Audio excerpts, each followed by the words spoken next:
In the 23rd century, most citizens on Earth are living below the poverty line. This is why many people end up accepting very dangerous jobs like mining, military, and space exploration. To travel through the universe, explorers use a system called slipstream, which turns matter into a data signal and transmits it to a fixed coordinate. All the volunteers are given an Apex device fused into their nervous system in order to use this slipstream. Newbie Whit is getting ready to start a new job at the West Coast Search and Rescue Team. Before he leaves, he and his pregnant wife Lisa share a sweet moment together, and Lisa gifts him a picture of them with a loving note as a lucky charm before kissing him goodbye. Later at the West Coast Slipstream Division, the team gives Whit a very warm welcome.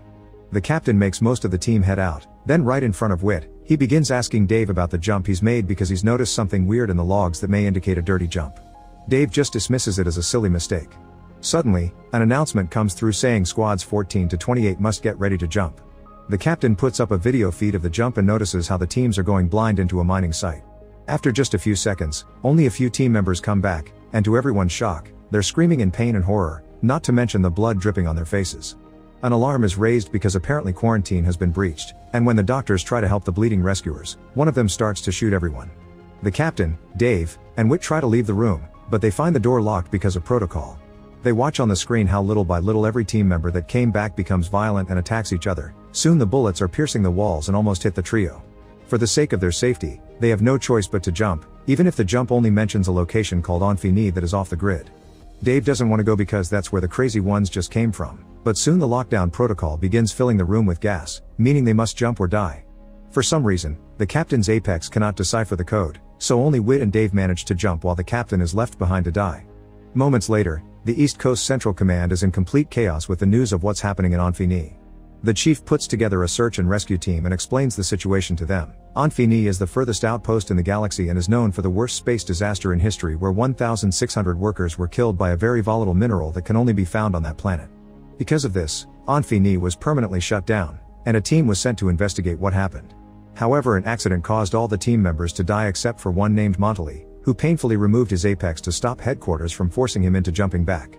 Now Montley plans to send a huge amount of a dangerous mineral to Earth, so the team's mission is to go there to stop him. At that moment, news of what happened on the West Coast arrive, since squads 14 to 28 had been sent to extract Montley as well. Apparently everyone in the West Division has died except for Whit, who has been trapped in Infini for a week already because of time dilation in space. They also think there's an airborne threat in the station. Then the team proceeds to jump and instantly appears in Infini, finding the place in complete ruins and freezing. The team immediately jump on the mission by assigning duties. Boxon and Jackler have to find Whit, Menzies, Grenick, and Kent have to look for the payload, and Mannings, Huntington, and Captain Johansson will find the generator. As the team begins exploring, they find a huge amount of bodies around every room and hallway. Half of them died of the freezing temperatures, but they can't tell what killed the others. Eventually Menzies' group finds the payload and begins working on the control panel as they wonder exactly what is powering this section of the station. Meanwhile, Johansson's group finds a dead man with weird lumps coming out of his neck that they can't identify. Then they finally find the generator, and while Huntington starts fixing it, Mannings goes to check the surroundings.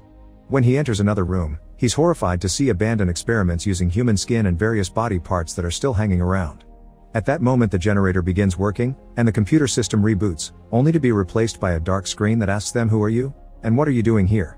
Getting a hunch of who this may be, Johansson explains they're here to rescue Whit, and this causes the fans to start blowing steam into the rooms and the station gets locked down. Mannings is locked inside the room with the experiments and has to watch how everything unfreezes and begins dripping blood. Suddenly Boxon's team finds a door that opens on its own to reveal Whit coming out of his hiding spot. Afterward, Whit lifts up the lockdown protocol and the team regroups with him to hear him out. Whit explains he had to make sure this team wasn't crazy like the others, and that the station has become a slaughterhouse. Apparently what's behind all the deaths is some sort of infection that is passed from person to person by blood and causes them to go berserk, which is how all the miners killed each other. Whit has already tried to return through Slipstream, but he failed and stayed hidden in the ducts, where he blew up the external vents, killing everyone in the station for his own protection. Huntington asks how Whit is powering the station, so Whit explains it runs on binary codes, which he understands.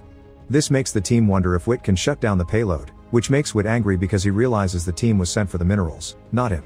Jackler cuts in and calms Whit down, promising to take him home if he helps them first. Whit immediately begins working at the computer and easily finds the payload, however to shut it down he'll need someone to go to the furnace room to force the override. Menzies volunteers, so Johansson sends Jackler and Grenick with him. Then Whit asks the team to look out the window, and they discover there are dozens of windmills powering up the station. Moments later, the trio makes it to the furnace room and activates the override for Wit while they discuss the families that wait for them at home. Wit immediately begins working on shutting down the payload, and Huntington can't help wondering if he's infected, but Wit swears he isn't. When Wit finally kicks off the overriding procedure, an alarm begins ringing, and Wit asks Menzies and Grenick to turn the valves off. The gauges aren't working and the computer warns them about an imminent meltdown, but with Wit's careful instructions they manage to shut it all down safely. The team gets ready to regroup, but suddenly Motley shows up and attacks Johansson with an axe. The squad immediately pushes him away and Mannings quickly knocks Motley down with one simple shot. Next, the team tries to find medical supplies to take care of Johansson's wounds while Jackler and Grenick hear the commotion on the comms, so they decide to go back while Menzies stays behind. Huntington and Wit don't want to help Johansson because they're worried about the infection, but Mannings orders Huntington to join them. At that moment, Motley reveals he isn't dead and attacks Mannings, who struggles against Motley until he manages to blow his head. This causes Motley's infected blood to splash all over the place. The infection immediately begins affecting everyone, making them scream in pain and insanity. Wit concentrates and manages to fight against the side effects before reaching for the comms to tell Menzies to hide. Afterward, Wit runs away and jumps across a huge gap to reach the other side of the station, only to slip and fall through several floors. For a few minutes, Wit sees Lisa worrying back at home, but then he wakes up and discovers he survived the fall thanks to the infection. After throwing up, Wit hears a voice and realizes a crazy Kent is hunting him because he blames him for the death of his teammates. A chase begins through the station as Kent continues to insult Wit, but when he's about to finally find him, Jackler suddenly shows up in an absolute berserk state and attacks Kent, beating him to death. Wit stays hidden and waits until Jackler is gone to pick up Kent's gun. Moments later, Wit finds a laboratory and looks for medicine for the infection, to no avail. After taking a moment to concentrate again and fight back the violent impulses, Wit keeps looking around and finds a bunch of research that reveals that the dangerous mineral is actually a frozen organic parasite called primordial ooze. Its basis instincts are predatory, and that's why infected people go wild. Only people with advanced emotional stability are capable of resisting the infection, otherwise it spreads fast. This parasite wants to be the alpha cell and can replicate any organic matter they infect, so with enough time, it could replicate a whole human being. Lastly, the man behind all this research turns out to be Motley. After lots of reading, Wit hears a strange noise and goes to check it out, only to suddenly be jumped on by Menzies, who had been hiding in a closet. The two men struggle for a while and Menzies doesn't let go of Wit until swears he isn't infected and explains what happened. Menzies stares at the research and reaches the conclusion the entire planet is a living entity, but only when it's thawed. The parasite isn't capable of understanding and is just looking for the alpha among them to survive. There's no cure for the infection, their only hope to survive is to go home. However, only Johansson and Huntington can call headquarters, and Johansson is probably already dead.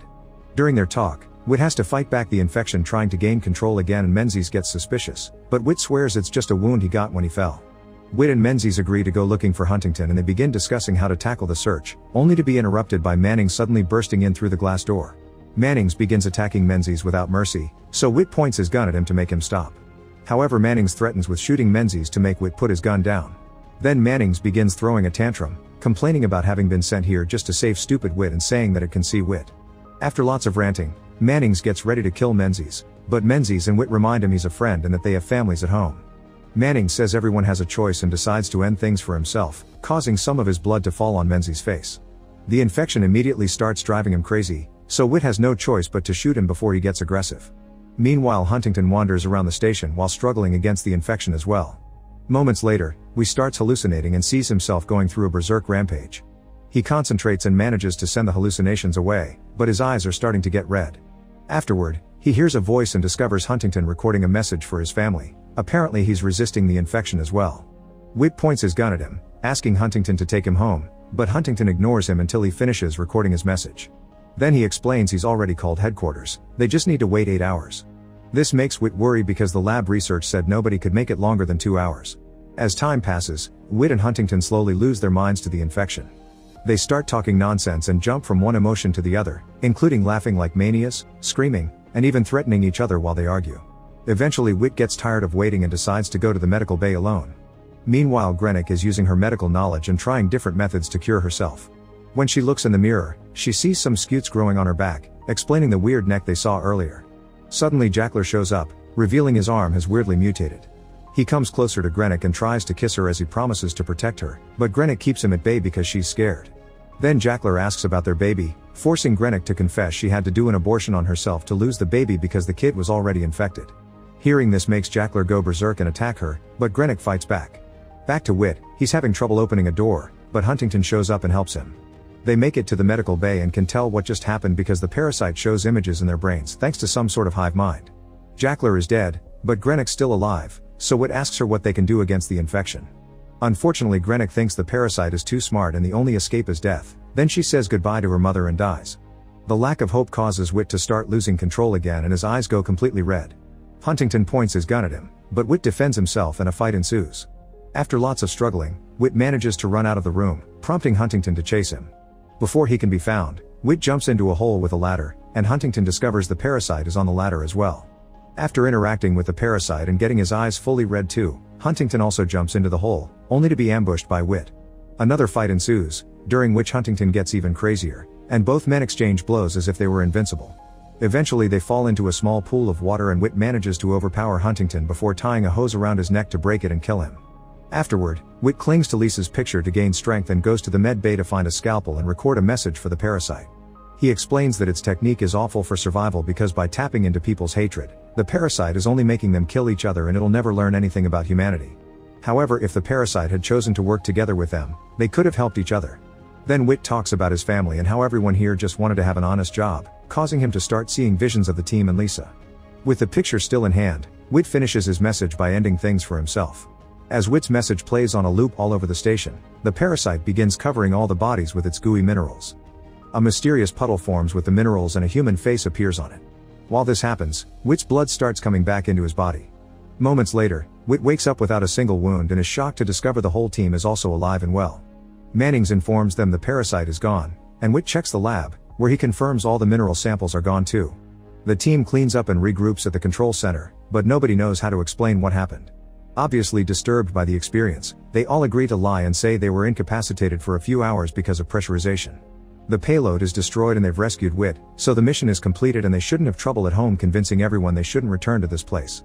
5 minutes later, the team gets ready to slipstream back to Earth, but right before jumping, Whit sees 5 humanoid forms made of minerals, and one of them has his picture.